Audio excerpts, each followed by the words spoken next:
Good morning, everyone. Welcome. First, I want to welcome all of the human trafficking survivors in attendance here today. You are all heroes. This is a very special morning. You are all standing up to ensure that no one else suffers the abuse that you endured, and we are proud of your commitment and inspired every minute by your courage. Let me also thank Advisor to the President Ivanka Trump for joining us here today and for continuing to speak out with absolute moral clarity on the issue of human trafficking. She calls it what it is, modern-day slavery. I'm also honored to welcome members of Congress from both parties. If there was ever an issue that was bipartisan and transacts the politics of the moment, human trafficking is most certainly it. That's also clear from the attendance today of all the living former heads of the State Department's Trafficking in Persons Office from the past two administrations. Thank you all for being here and welcome. And finally, we're glad to see ambassadors and representatives from around the world who have joined us here today. Human trafficking is indeed a global crisis and it requires a global response. So thank you all for being here and coming to join us this morning. In just a moment, we'll salute those who are leading the fight against human trafficking, our 2019 TIP report heroes. But before we do, I want to speak for just a moment about why the fight to end modern slavery strikes at the very core of our moral responsibility as human beings. Consider one of the stories documented in this year's report, the story of a woman from Venezuela who all call Melinda. After Maduro came to power, Melinda found herself trapped in poverty and desperate to provide for her family. One day, she met a man.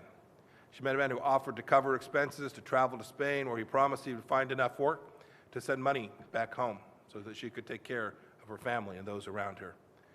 He then forced her into prostitution and threatened to hurt her daughter if she resisted.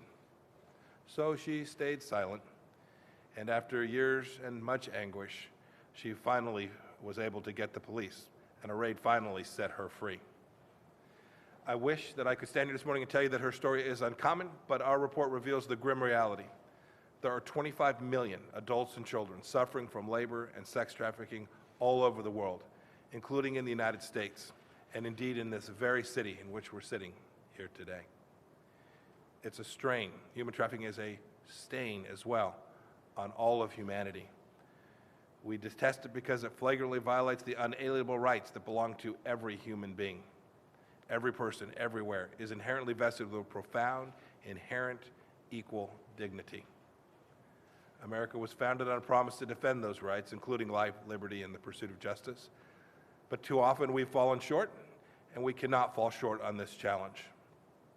Human rights trafficking is not a natural disaster. It's caused by man, and therefore we have the capacity to solve this. And I hope that this report helps each of us know the way to achieve this. You'll see that the focus of the 2019 TIP report is to encourage governments to address forms of human trafficking occurring within their country's own borders. That may seem surprising to many of you. Indeed, I think one of the biggest misperceptions about human trafficking is it's always transnational. It's not the case. Every individual and every individual country must confront this challenge on its own sovereign territory. Because in reality, traffickers exploit an estimated 77% of victims in their own home country. Human trafficking is a local and a global problem. Shockingly, many victims never leave their hometowns. I think the focus of this report appropriately reflects that challenge. National governments must empower local communities to identify and address trafficking-specific forms prevalent in the areas in which they live. The report identifies a few success stories too, like Senegal, where the government identified a growing problem of child begging rings, ran campaigns to raise awareness among the public, convicted perpetrators, and provided care to many, many victims. The report commends those countries that have taken action, nations like Senegal as well as Mongolia, the Philippines, Tajikistan, and others. But we also call out those nations that aren't doing enough. Tier 3 designations, the lowest possible designation, were given once again to China, Iran, North Korea, Russia, Syria, and Venezuela, among others. A few countries were added to the Tier 3 list, including Cuba. Some of these governments allow human traffickers to run rampant, and other governments are human traffickers themselves. In North Korea, the government subjects its own citizens to forced labor, both at home and abroad, and then uses proceeds to fund nefarious activities. In China, authorities have detained more than 1 million members of ethnically Muslim minority groups in internment camps. Many are forced to produce garments, carpets, cleaning supplies, and other goods for domestic sale. These designations, Tier 1, 2, 3, aren't just words on paper. They carry consequences. Last year, President Trump restricted certain types of assistance to 22 countries that were ranked for Tier 3 in our 2018 TIP report. That action and the message that flows with it is very clear. If you don't stand up to trafficking, America will stand up to you. President Trump has proven this, and he has mobilized our federal government to make human trafficking a true top priority for the United States. This is highly appropriate. Last October, the President hosted and I chaired a meeting of the Interagency Task Force to monitor and combat trafficking in persons. It was the first time that a President had attended a meeting of that task force in its 19 years of existence.